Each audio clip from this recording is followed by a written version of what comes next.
Today I want to talk about the July 2024 movement, a new fight for justice. Assalamu alaikum. Good morning, everyone. Good morning. I am Asadul, batch 46, ID 1794. I'm honored and thankful to our teachers and students of our English fantasy to giving me a chance, giving me a space. The July 2024 student movement in Bangladesh. It was not a protest only. It was a fight for fairness, fight for fairness, fight for freedom, for the future of our country. It started when students asked for changes to quota system. They wanted fair changes in government jobs based on merit, not only based on family backgrounds, but instead of listening, the government answered with violence.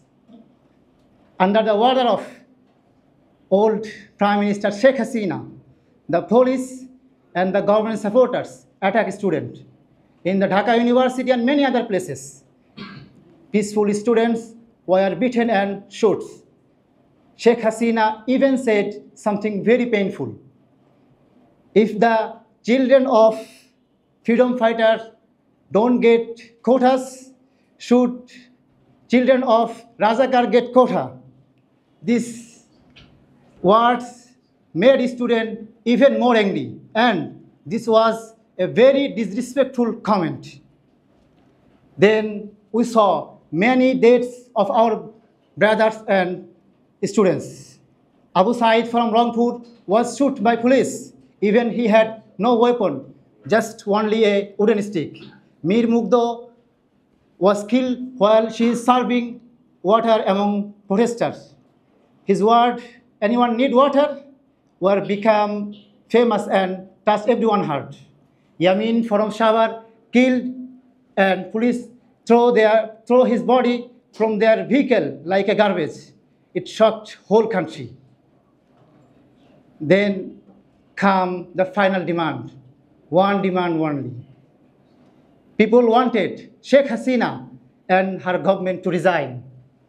And finally, in late July, named 36 July, on 5th August of 2024, the government fell.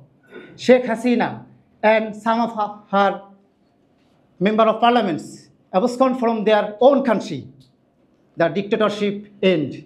A new journey, a new time began. This is a little bit of July 2024 revelation. And last word, war never ends, but it starts a new war. Thank you, everyone. Thank you for your valuable time.